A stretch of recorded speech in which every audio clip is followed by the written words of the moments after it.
Hello, beautiful people. It's Cinderella. Welcome to the channel. Today, we're back again with another video, and this is about Justin Bieber. Justin Bieber has been on the news lately and is, I would say, it's kind of interesting because lots of people have their opinions regarding Justin Bieber, obviously, based on what is currently going through or what is currently happening with him or to him, especially in the industry and everything relating to the industry in Hollywood. So, yeah, this particular video is from Candace Owens. She's going to be sharing some quite interesting information about Hollywood as well as Justin Bieber. We're going to check this together and I'll love your thoughts and your contribution in the comments below. Let's dive right in. Let me tell you guys something about 2025, okay? Don't care where you're at politically or religiously, but I'm telling you right now, the Holy Spirit is on the move. I don't know what it is about this year, but it is so evident that God is not having it. The lies will not stand. Everything and everyone evil is just getting exposed. So if you're involved with evil, short the market on it, okay? Go long on goodness. Where should I begin with this? So there are a lot of unrelated subjects that we've been covering on the show that seem to now be preparing us for this moment in time. It's all tying into one another. Foremost, let me state right now, right at the top of the show, I do not know Justin Bieber. I do not know Hailey Bieber. I have never had a conversation with either of them. I am not being employed or paid in any capacity by Justin Bieber's PR team, nor am I even in touch with Justin Bieber's PR team or manager. That's just to mark me safe from anybody pretending that I'm doing this because somebody's paying me. How I got this information truly is a God thing. So we have been hitting at a few themes and topics on this show this year. First and foremost, MK Ultra. Right, that clandestine government program, which we know happened here in America. It's undeniable. Most of the files were destroyed. Obviously, if you were in the book club, you have already fallen down the rabbit hole of chaos, recognizing the power of the media, the power of psychiatrists, our government. And our next book that we're reading is Hollywood Babylon. How fitting, where it all began, how these programs are executed in Hollywood. All right, well, we've also recently taken you guys down the rabbit hole of what exactly happened to Kanye West, now goes by Ye, which the media just conveniently ignored. It wasn't interesting to them. The now infamous text message from his quote-unquote trainer, Harley Pasternak, just a gym trainer, who actually came out of a military program where he was allowed to experiment with and administer psychological medicine within what would be the equivalent of the Canadian Department of Defense with ties to MK Ultra. Totally normal. Threatening Kanye, I'm going to put you back in the hospital. You won't remember anything. He's basically saying, I'm going to do to you, what we kind of did to Britney Spears. There's a cocktail of medicine and we can give people mental disorders. That is a fact. If you read Chaos, you know that is a fact. They discovered that ability in the 60s. Anyways, I think overall during the last 3 years, it's safe to say that we as a society are learning that there is a very dark element to psychological methods. That seems to be the name of the game. Psychiatric care, psychology, coupled with the mainstream media. Pretty well-established pathway of destruction, whether you're talking about COVID, where it was a mass psychosis, it captured all of society and instantly we were modifying our behavior, or if you're talking about them targeting certain individuals like Britney Spears, Kanye West, which brings me to the topic of Hollywood and child stars. Regarding which Justin Bieber, obviously, was an idyllic one. His career began way back when he was just a sweet little kid making YouTube videos, sharing his gift of singing with the world. Here's a reminder of little baby Justin Bieber. Take a listen. Nobody else. Without you, there's no one left, and you're like Jordan's on Saturday. I gotta have, and I cannot wait now. Hey, little shawty, say you care for me. You know I care for you. You know that I'll be true. You know that I won't lie. You know that I will try to be your everything. Cause if I got you, I don't need money. I don't need cars. Girl, you're my heart. And ooh, I'm into you. There's something about That right there, that's the spice. That is the spice. That right there. Beautiful. Well, Hollywood. See, I'm even tearing up. Just his voice. Beautiful. Got you. I don't need money. I don't need cars. No instruments. Girl, you're my heart. And ooh, I'm into you. There's something about a child singing. It just completely warms your heart. And then we found out that he was also musically gifted. He knew how to play, among other instruments, the guitar, proving that really he just had this passion and this love of music. Here's another little baby Bieber singing Edwin McCain's I'll Be. Take a listen.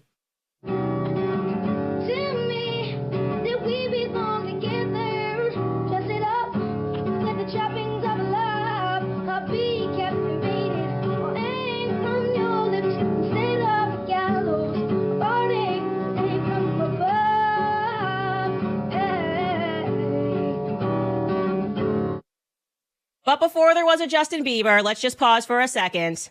There existed the childhood talent of all childhood talents. Now, let's throw it back to Michael Jackson, okay? Because remember, his voice, what was he, 5, 6 years old? Take a listen, you guys.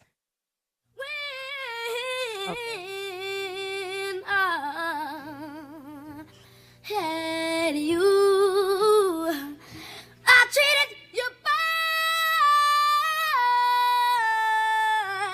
and wrong, my dear.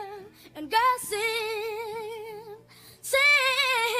you went away. I see people in the chat already saying, I'm crying. I know I am crying already. And yeah, this is a little bit of a tearjerker of an episode because you forget how young and how innocent these people are. And then what happens to them when they get inside of Hollywood. And you know what? Regarding Michael Jackson, this is really important because earlier last year, in August to be precise, so just after we began the new show, the independent show here, we presented what I actually think is our most important Hollywood piece ever, and it is relevant to the Justin Bieber story. We presented it because it was Michael Jackson's, or what should have been Michael Jackson's 66th birthday. Now, bear with us because, like I said, it's relevant now and we need to recap it. We asked our audience at that time, what do you remember about Michael Jackson? You don't remember the voice, the young kid. You remember that, yeah, he was an incredibly talented singer and a performer who wound up broke and disgraced and died young. And there were these allegations of pedophilia. You remember that he was also accused of being anti-Semitic. You remember that he was, well, wacko jacko. What you don't remember is how exactly a person who was positively adored and loved by the world for 30 years in the public eye, loved, adored, not a single allegation, and then boop, just like that, took a very sudden and a dark turn. So we got to remind you, this is how it happened, at least if the press was to be believed at that time. And I'm just going to let this portion of our former episode run. So take a listen. So Michael himself had been in the public eye performing for 30 years, and he was nothing but adored. I mean, from his relationship with Princess Diana, Michael was everywhere. And it was just agreed that there would never be a talent like Michael Jackson. But then something happened in 1993, something very unusual given the fact that this was a man that was in the spotlight so much. It was in 1993 that the very first allegation came against him, made from a screenwriter in the industry. He's both a screenwriter and a dentist named Dr. Evan Chandler, who was based in Los Angeles. And his accusation was that Jackson had sexually abused his 13-year-old son, Jordan. Horrific. Now, how this came about was that Jordan told his psychiatrist that Jackson had molested him. And then the LAPD began a criminal investigation. But the investigation actually found no physical evidence against Jackson, and it was closed. The case was closed less than 1 year later. Now, that should have stopped the media from reporting on it. Michael Jackson wasn't guilty, but we know the media has never let facts get in the way of them having a good time. They broke the allegations worldwide, which led Michael Jackson to cancel the second leg of his Dangerous World Tour in August of that same year. And he cited health issues, health problems that were stemming from the stress of the entire scandal. And do you want to know what actually added to the stress? This is actually horrific. His sister, LaToya Jackson, came right out and she said, yup, Michael Jackson is a pedophile. But then something weird happened. She didn't provide any evidence. She didn't even attach that statement to a story. And when people prodded her about that, why did you say your brother is a pedophile? She admitted that it was her husband who had forced her to make that statement. Now, it's very strange. Who is LaToya Jackson's husband? Well, here's a photo of her with him. I'm going to tell you a little bit about him. Like Dr. Evan Chandler, this man is Jewish. I'm going to tell you why that matters as we get more into the Michael Jackson story. Her husband is a Jewish Russian immigrant, it says. His name used to be Jack Leon Gordon, and he then changed his name, also changed where he said he was born. He claimed that Las Vegas was his birthplace until he changed his name in 1981 to Samuel Isaac Gordon. And then he changed his name again in 1983 to Clifford William Johnson. And then he said he was born in Springfield, Massachusetts. Okay, this is all getting really weird. Why is this person changing his name so many times? And why is he pushing his wife to say that her brother is a pedophile? I mean, that's at least what LaToya Jackson said. And the story is going to get even stranger and stranger, making me think that we should maybe go back and re-examine his relationship, Michael Jackson's relationship, and with young Jordan and how these allegations came about. So let's do that. First and foremost, how did Michael Jackson meet little Jordan Chandler? It's actually kind of, the stars must have just aligned, literally the star being Michael Jackson. His car broke down on the side of the road. And he called the police. He was like, I'm Michael Jackson. Can you please come help me deal with this car? And they were like, no, actually, we can't help you deal with your car on the side of the road. And he made a bunch of phone calls. And then finally somebody was driving by. Lots of interesting things that does happen, all that happens in Hollywood. Sometimes, like I always say for parents who send their kids to Hollywood because their kids are passionate about the industry or their career pursuing Hollywood entertainment and all that, they should be really, really careful because what the industry does to kids and then when they become adults, it's really, really scary. If I'm being honest, it's scary because this no child should. It's actually kind of, the stars must have just aligned, literally the stars, the star being Michael Jackson. His car broke down on the side of the road. And he called the police. He was like, I'm Michael Jackson. Can you please come help me deal with this car? And they were like, no, actually, we can't help you deal with your car on the side of the road. And he made a bunch of phone calls. And then finally somebody was driving by and they were able to help him. And that someone was an owner of Rent-A-Wreck. His name was David Schwartz. David Schwartz then gets Michael Jackson, tows the king of pop, could you imagine this, back to his shop and obviously calls his wife, and her name is June Chandler Schwartz, and he's like, literally the most famous person in the world is standing in our shop. You might want to get down here real quick. And guess what? June got down there real quick, and she brought her young son, Jordan, with her. And then the relationship was born. Michael Jackson, as so many fans were surrounding him at this rec place, he began speaking to the little boy because he, I guess, felt uncomfortable about all the press. They had a conversation, and he felt that the family was just so kind to him that they became really close friends.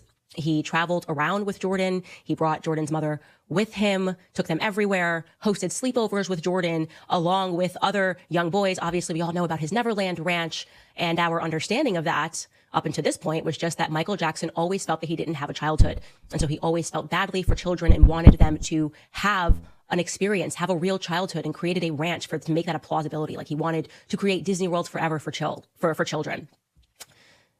Then some things got kind of strange. I just had to look into the story going, okay, so they were friends. The media loved it. They referred to them as Michael Jackson's adoptive family. They loved the background story. And then apparently this kid's dad, Jordan Chandler, and to be clear, the person who picked Michael Jackson up and took care of his car was Jordan Chandler's stepfather. But his real father started going, I actually don't like his relationship with Michael Jackson. And that's interesting because then you find out that despite the fact that his real father, Dr. Evan Chandler, made these allegations against Michael Jackson, despite the fact that you learn that it was him that did this, Jordan Chandler, just a year later, decided to emancipate from both of his parents. So you're following me. He's 13 years old. His biological father makes allegations at the age of 13 against Michael Jackson, the king of pop. And a year later, Jordan Chandler moves to emancipate from both of his parents. In case you're not aware of what emancipation is, it's essentially you go to the court and you can say a variety of things. You show them that you have some way to make money and you say, I do not want to be the child of either of these parents. Literally emancipate me before I turn 18. And the judge grants that if they believe that there's enough evidence that you should be emancipated. He did this. Jordan Chandler did this. And it makes you wonder, like, how could you do this to your dad? I mean, like, your poor old man, that must have been a really tough decision for Dr. Evan Chandler to stand up to the king of pop and all his power and all his fandom and to say, hey, he molested my child and it wasn't on my watch. My wife is remarried and he shouldn't have even been having sleepovers. You would think that Jordan would adore his father for having done this. And then you find out that when he turned 16, he filed a restraining order against his dad because his dad tried to beat him with a weight. Hang on, because this is going to be very important, you guys. A weight. So you've got this Dr. Evan Chandler character who's now trying to beat his son, Jordan, who's now 16, knowing all his son had experienced at the hands of the king of pop, allegedly. He decides to just try to beat him with a weight. What could have led to the breakdown of their relationship? I mean, it's not like a father could have done something like compel his son to say that he had been molested by Michael Jackson if he hadn't been, right? It's not like Evan Chandler, his biological dad, drugged his son Jordan into a confession of some sort, like they were using drugs like that in Hollywood. Oh my God, wait, no, you guys, you're not going to believe this. Yes, Jordan Chandler, the son, was literally drugged by his father, dentist Dr. Evan Chandler, into a confession. This is from an article at that time. It reads, on August 2nd, 1993, dentist Dr. Evan Chandler was extracting a tooth from his own son Jordan when he did something unusual. Under the supervision of an attending anesthesiologist, Dr. Chandler injected his son with a dose of sodium amytal, a barbiturate. Although in popular culture, it has sometimes incorrectly been called a truth serum, it is not normal to use sodium amytal to pull a tooth. In fact, it is a psychological drug with sedative and hypnotic effects, end quote. Evan Chandler, Dr. Evan Chandler, after compelling this confession from his son, literally drugging him, it's giving Harley Pasternak vibes, then demanded $20 million privately from Michael Jackson to not make it public. He also took his son to a psychiatrist and made his son describe graphic details of what Jackson had done to him, but not to any of the other boys who were present as well. You know, Jordan's mother, June Schwartz, thought that her ex-husband was insane and knew that he was lying.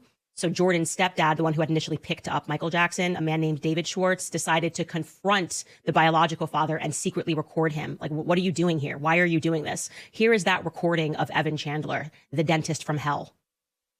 This man is going to be humiliated beyond belief. And I will not believe it. He will not believe what's going to happen. And beyond his worst nightmares, that's the one more record. This attorney I found, I interviewed several, and I picked the nastiest son of a bitch I could find. Once I make that phone call, this guy is just going to destroy everybody in sight. Any devious, nasty, cruel way that he can do it. And I've given him full authority to do that. It'll be a massacre if I don't get what I want. If I go through with this, I win big time. I will get everything I want, and they will be destroyed forever. They will be destroyed. June is going to lose Jordy. She will have no right to ever see him again. Yeah. That's a fact, Dave. That's what's Does that help? Michael's career will be over. Does that help Jordy? Michael's career will be over. And does that help Jordy? It's irrelevant to me.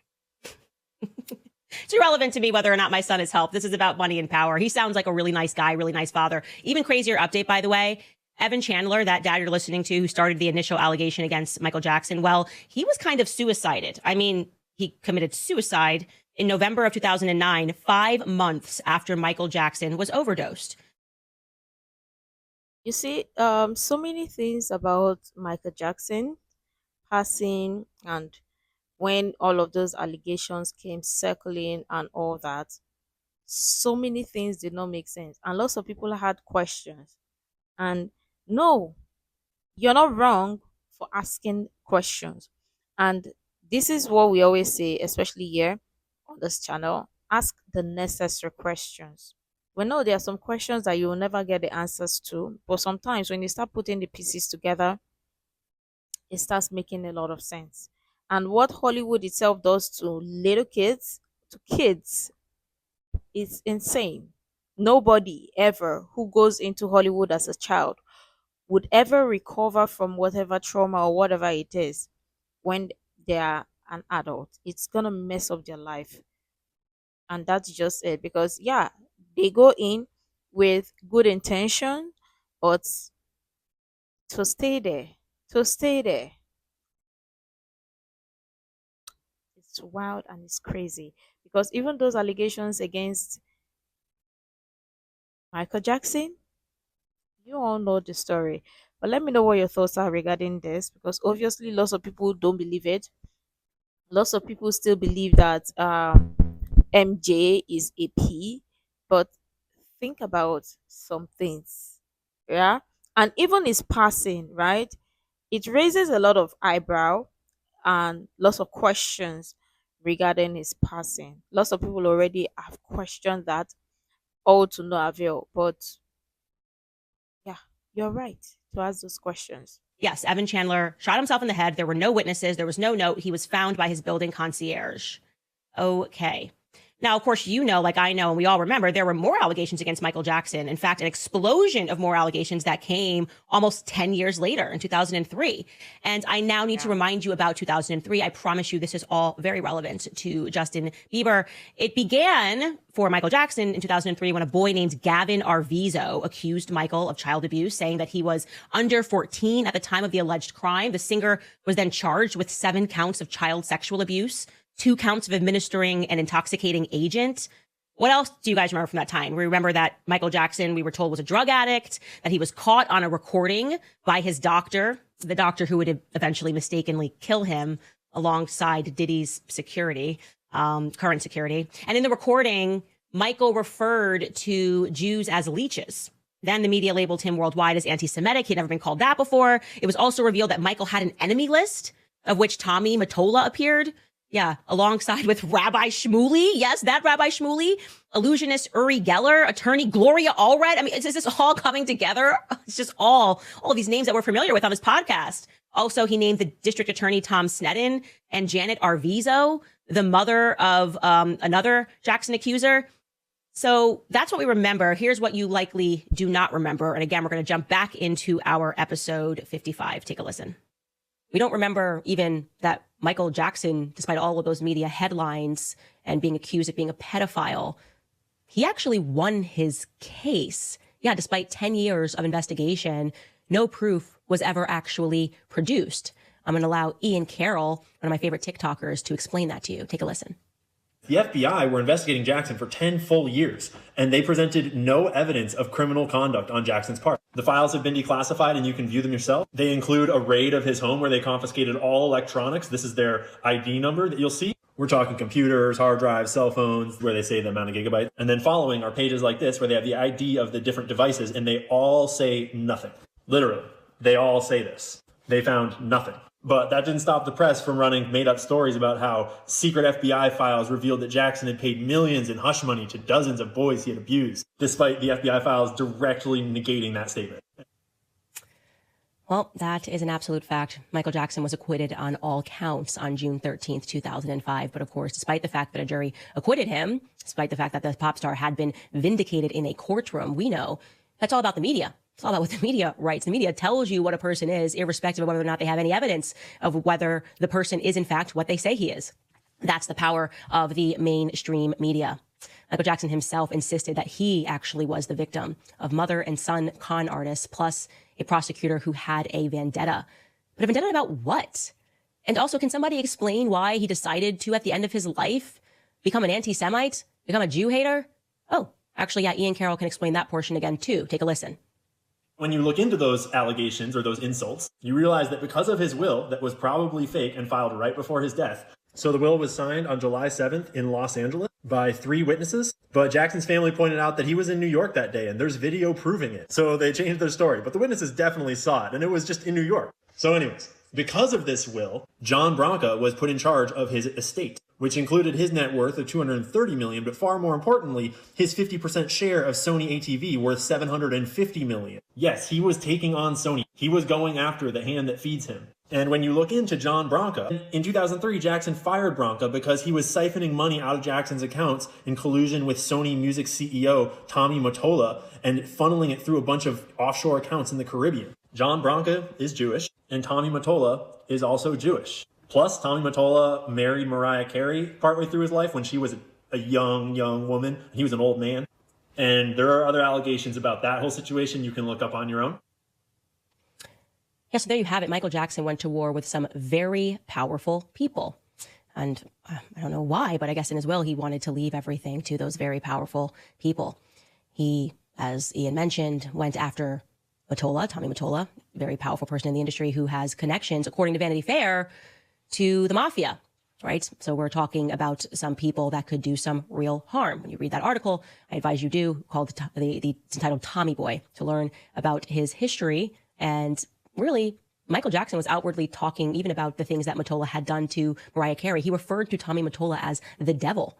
Like I said, he's not the kind of person that you want to go to war with.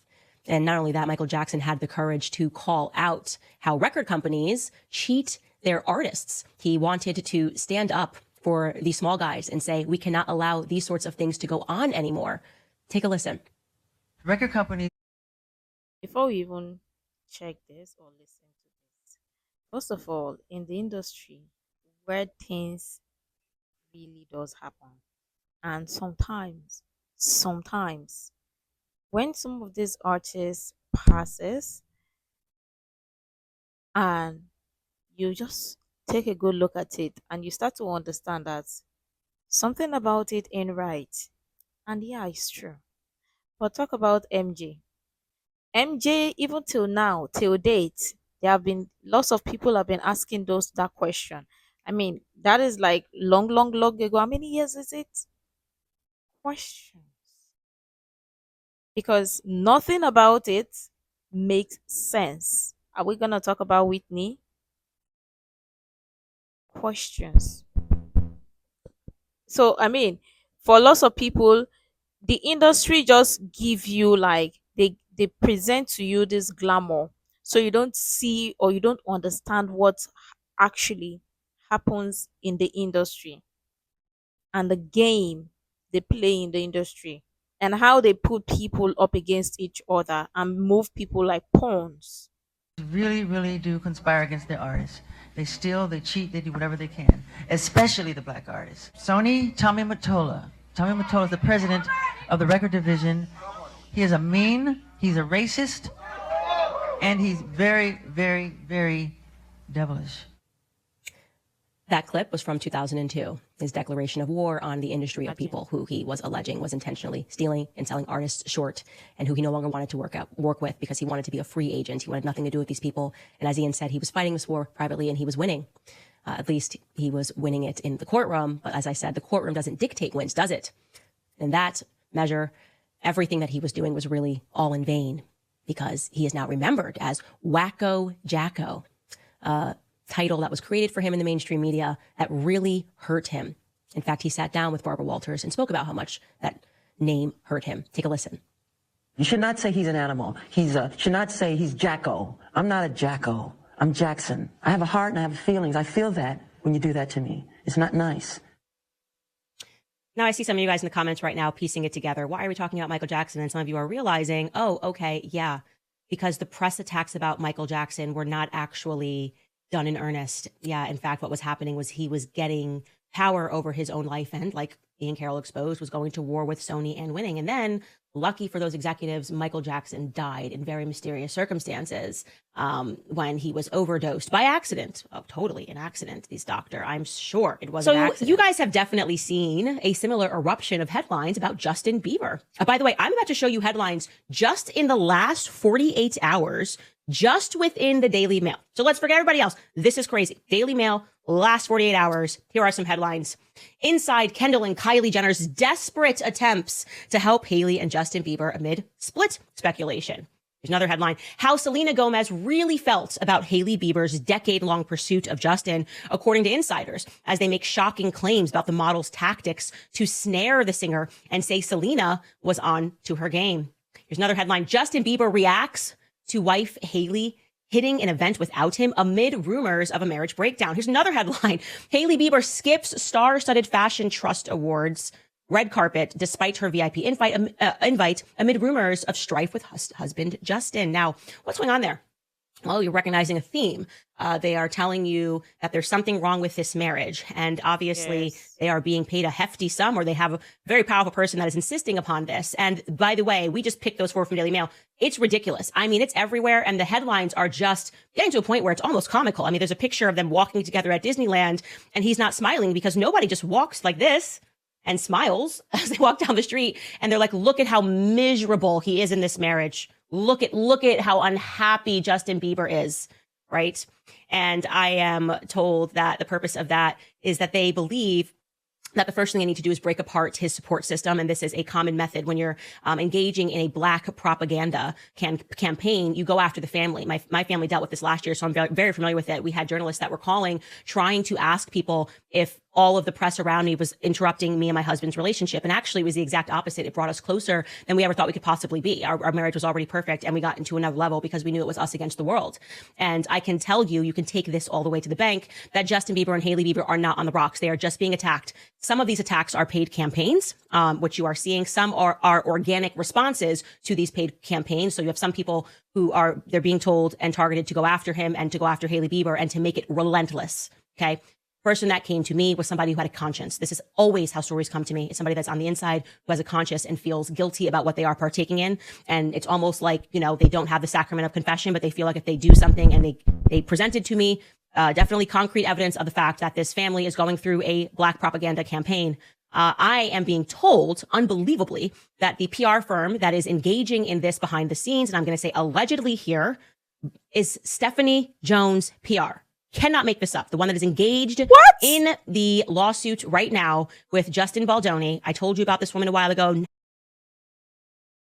What? Okay. This is insane. But again, let's talk about Hollywood itself. You see, they know exactly what they do to these artists. And when you sign to a record label, it's a done deal. That's why you see lots of people when they sign, it's hard to get out. Fake or see Angie Stone. Rest in peace, ma'am. But her passing, I mean, lots of people still haven't gotten over the fact that it's suspicious with the accident or whatever. And truly it is. Out of 9 people in the bus, one person so happened to be unalive. Think about it. And weeks before that, or months before that, she called out a record label. So you see, and there is also something else that they don't understand. The fact that sometimes people just put the pieces together and be like, this is messy. This indeed is messy. And really, if you're getting into Hollywood or if you're going to the entertainment business as a whole, you have to go in with your eyes wide open and be careful. That's just all we're gonna say, because MJ's passing, suspicious. And you know something else? Why is it that when somebody in the industry tries to come or wants to talk about or tell you the things that happens in the Hollywood, then label that person to be doing drugs, or maybe one scandal will be attached to the person, or they label the person to be mentally incapacitated or mentally unwell, something like that. Mentally incapacitated. What is going on? But you get the gist, right? You get the gist. Having no idea that she could be attached to Justin Bieber at all, that it is her PR firm that is engaging in these concerted efforts to go after Justin Bieber. And they're starting to realize that if you just start drumming up old beef, I mean, why are they? It looks like Selena Gomez has moved on. She's getting married. She's doing tons of interviews with Benny Blanco. And they're all trying to make Justin Bieber believe that his wife is really a secret stalker that's ruining his life. That's the theme that's out there, because they blame him getting married, going back to Christ, and pursuing these things, these Christian things, for them losing control. Okay. I'll tell you a couple more facts what's going on with Justin Bieber. I'm told that Justin Bieber, just like Michael Jackson, is engaged in a war against musical executives, except the musical executives have gotten smarter over time. He wants out of Hollywood. He does not care about the money. He wants out. It is the same war which was fought by Michael Jackson. It is the same war which was fought by Ye. Okay. Remember Ye going on rant talking about these contracts, which he said were predatory contracts that artists could not get out of, contracts that artists signed when they were children, that they had no idea what these things meant. For example, they have no idea that if things go badly, they can't just go to the courts and resolve these issues publicly, because if the public can see what's going on in the courts and read the lawsuits, it changes things, right? Because we can read what Ryan and Blake and Justin Baldoni are saying, and we go, okay, well, there's a very clear winner in our imagination. I don't care how the press tries to spin it. Well, now these contracts are written so that these artists and these podcasters are forced to go into arbitration. And of course, if you're a child whose only person looking over your shoulder is your mother who had you when you were 16 years old, and you see the word arbitration, you have no idea what that means, what the context of that is. It means that it's private. It means that you have to go meet, and there's one person that gets to decide your fate, and gets to determine, one judge that gets to determine who's right and who's wrong. And of course, within LA and New York, we are learning more and more that these judges and these lawyers are many times paid off, right? That especially within Hollywood, they own everything. Okay. I am talking about the agents, or in with the managers, or in with the judges, or in with the courtrooms. There is no way out for these artists. And I'm told that Justin Bieber is particularly being tortured in arbitration at this moment. Like I said, they want to destroy his family because it is the reason that he has had the strength to walk away. And it is, they essentially think that Justin Bieber is not allowed to walk away from Hollywood in the same way that Kanye was not allowed to walk away from Hollywood. And you do not understand what pressure these people go under when they try to expose these things. It is very sinister. I want to be clear that based on everything that I am learning, first and foremost, if you are a person that knows more about what is going on behind the scenes, the person who came to me was very fearful of naming the executives that are involved. Similarly, trying to control every piece of Justin Bieber's life, allegedly. But I can tell you that from what I am understanding, if you are not praying for Justin Bieber, you should be. I personally have serious fears for both Justin and Haley. We have seen how the story goes. They need to leave Los Angeles. They need to leave California, full stop. I think Kanye made the right decision, albeit a bit too late, albeit after Harley Pasternak sent him to the hospital the first time. But from everything that we've learned in our Chaos book about how they control and even through the Diddy lawsuit, the LA Sheriff's Office, the LAPD, the courtrooms, the judges, how they can create a media lie. That's why that book is so important, because it shows you how they can even completely lie about a murder. Okay. A series of murders, as the Charles Manson murders were, because they control every tier of Los Angeles. Justin needs to get out. And Justin, if you are watching, I am begging you and Haley to get up and to move your family somewhere outside of California and Los Angeles, which they completely control. And if you guys are watching this and you have inside knowledge of this, if somebody wants to pass me court documents, I will report on it. I literally do not care. I'm over it. Like I said, evil can't win anymore. You can leak them to me, whatever it is that you have. Tips at CandaceOwens.com. If you are a person who, like the person who brought this story forward to me and was able to prove that they had an inside track into it, if you just have a guilty conscience, if you played a role in this and you are recognizing right about now that God ain't having it, like God is just not having it in 2025, you can share that information with you. I will protect my sources to the very end. And, you know, to Justin Bieber, if you are watching this, I also want to say, they can contract whatever the hell they want, but the reality is these satanic type contracts mean nothing, because God is the creator force, and, you know, they can't contract talent. They actually can't contract talent. If the creator force lives within you, if you're a godly person, it is the biggest lesson of my last year and so is you can rebuild it, burn it to the ground, let them have everything, start from scratch. Okay. All you need is yourself. And you've proven this over and over again, a microphone and maybe a guitar. And on that note, here's a more recent clip of Justin singing the same song that he sang when he was a little boy by Edward McCain. Strings in your eyes, the color them wonderful, stop me. The voice. Stealing my breath. The emeralds from mountains, the thrust toward the sky, never revealing their depths. Well, tell me that we belong together, dress it up with the trappings of love.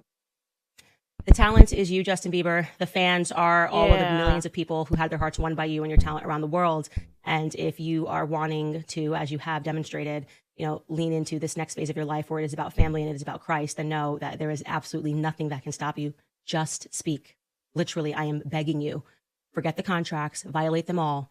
We're coming to the courtroom with you. Just speak. You have the strength to do that. I'm hearing that he sees it as a calling because of what happened to Michael Jackson, because of what happened to Elvis Presley, and what has happened to every person in the industry who has tried to expose what is happening in this industry, which was put together by a mafia, has been sustained by a mafia, and is to this day still, in my viewpoint, when I look around and see how things are being run, very much still being run by a mafia of sorts. I have no reason to believe that it ever stopped based on my own readings and the things that I've learned over the last couple of years. And so, Justin Bieber, get out. We are with you 100%. And that's all I'm going to say about that topic. Absolutely. Because he is talented. Justin Bieber is the talent, right? But here is what the industry does, and lots of people already know this, which is very scary, right? But obviously, do you also notice that in Hollywood per se, they always censor God and Jesus Christ? Do you notice? I bet you all notice that, right? Or some people notice, right? Because I mean, they know, and once people or somebody sees the truth and starts portraying their faith or Christian faith, then they attack them. They them deem the person to be mentally unstable, or maybe the person is doing drugs for the kind of things the person is saying, or whatever you get. So yeah, we stand and we with Justin Bieber, obviously, and my thoughts and prayers are with him because he was a child. He entered as a child, and obviously, it is all messed up. It is messed up because the in fact if you get like Hollywood itself is they keep proving to us time and time again that it's not a good place to be in, and they keep telling you that. And obviously, people should be listening to that. But let me know what your thoughts are in the comments below. Make sure to like, comment, share, subscribe, and all that stuff. And until next time, see you in the next video.